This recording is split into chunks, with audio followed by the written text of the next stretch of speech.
But with the Swiss franc now looking a little more dangerous, it seems investors might have just one less alternative the next time negative economic indicators or Eurozone debt worries send them scurrying for safety. So what are the implications for the other safe haven? That's the gold price. Brocque joins us from ABC Bullion from our Sydney CBD studio. Interesting, Brett, even to just look at the overnight moves with the gold price when you saw the intervention from the Swiss National Bank. It was such a shock, and yet you actually saw gold, which is the safe haven in times of uncertainty, closing lower. How did you read the reaction from the gold price? Well, it's interesting at our offices right now where there's queues out the door because they're trying to buy on these pullbacks. I think the biggest thing right now for us is I was actually just walking to the studios in Martin Place and there's F-16 fighter jets going over, taking off, and I'm looking at this as great news for gold and silver because I'm hoping finally people start understanding that, you know, gold's not an investment, it's not a commodity, it's money. So I suggest if you like some, you should buy some. But as far as currencies go, you know, what I try and get to a lot of the people out there is that there's been over 3,800 different fiat-based currencies created on this planet since 407 BC in Athens. We've had a new monetary system brought into the world every 40 years.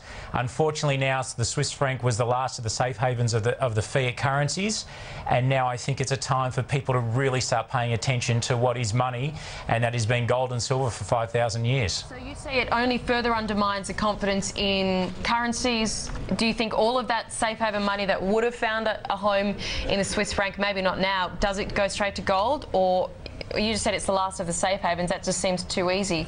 Sure bets make people feel nervous. I think we're in a time right now where literally world economies are on life support, and I think we need to start having some close looks of what's going on. And we can't keep, we're in a debt-based money system, and the solutions right now from the Keynesians is to keep printing money. That has a finite life to it. You know, every fiat currency's fallen to zero ever since I've been created. Now, I don't want to sound like a doom and gloom guy, but you know, what gold and silver do is have a natural automatic accounting when these things happen. And you know, gold doesn't go up, it's currencies that go down against it, and every single currency on the planet now is falling relative to gold and silver. So I think now is a time to get into real hard assets, and if you can't touch it, you don't own it. And I would really err away from looking at paper assets in gold without having some exposure to the physical.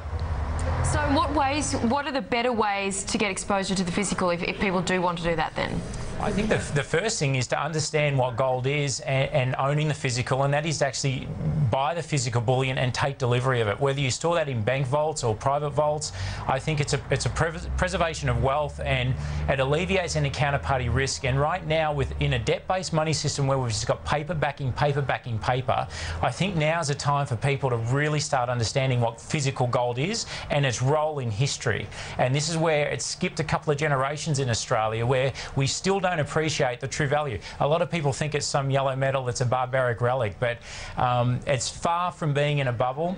If I had longer to talk, I can explain that, but I think people really need to start looking at some physical. One thing interesting I did see today was, well, you just said it as well, that we're seeing a lot of buying on the dips, but I've seen analysts, or I think it was some traders actually, suggesting that there's some very big buying on the dips, and they're talking about perhaps even Chinese buying by stealth, because I think back in 2005 we sort of knew how much gold they had. By 2008 they came out and everyone was surprised how much they were holding. They kind of do this stealth buying. Do you think that's happening at the moment, or is there just so much else going on it's hard to detect anything like that?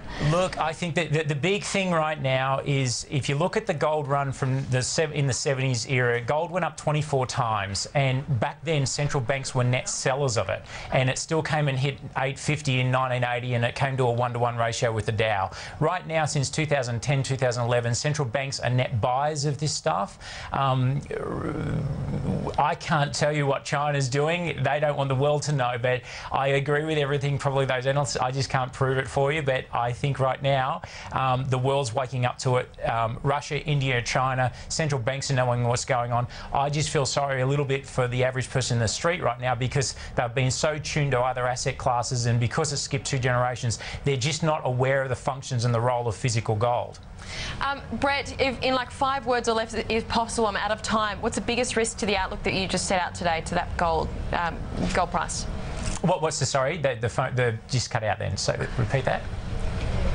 Oh, I think we might be losing him. Or just say, Brett, we've got to thank you there. Apologies, I think I might be losing my line just from you at the moment. Thank you.